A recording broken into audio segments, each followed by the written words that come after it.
Fed is in a really complicated position, and I don't envy them. I have been arguing for quite some time, for a couple of years now, that the Fed was behind the curve on lowering rates.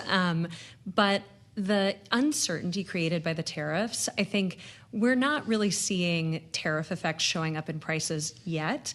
But that's partly just because those effects wouldn't be showing up yet, right? Mm-hmm. All of this has happened very rapidly.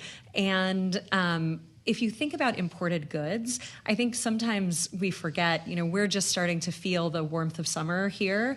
But people who are trying to place orders for imported goods are placing orders now for Christmas presents, right? Because it takes a long time for container ships to arrive here. So we're not seeing the shortages and the supply chain disruptions really play out yet.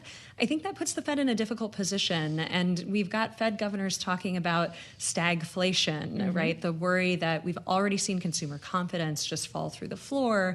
And if we start to see demand being reduced at the same time as we're having these supply problems, we could be in a really difficult position for managing both inflation and unemployment. Well, to that point, is the lagged effect, the time of the lag, the same for what could happen in consumer demand and in the labor market as it is for when it shows up in inflation data? I'm just wondering what triggers the Fed first. I think that's a really good question, and it's hard to say how that's all going to play out.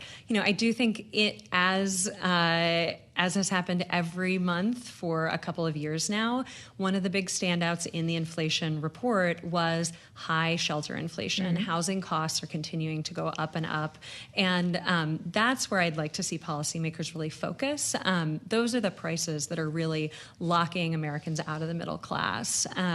But again, it's a really difficult position for monetary policymakers to be in. They have very blunt instruments for dealing with these problems. And when things are being thrown at them at this speed, it's hard to know how the economy is going to react.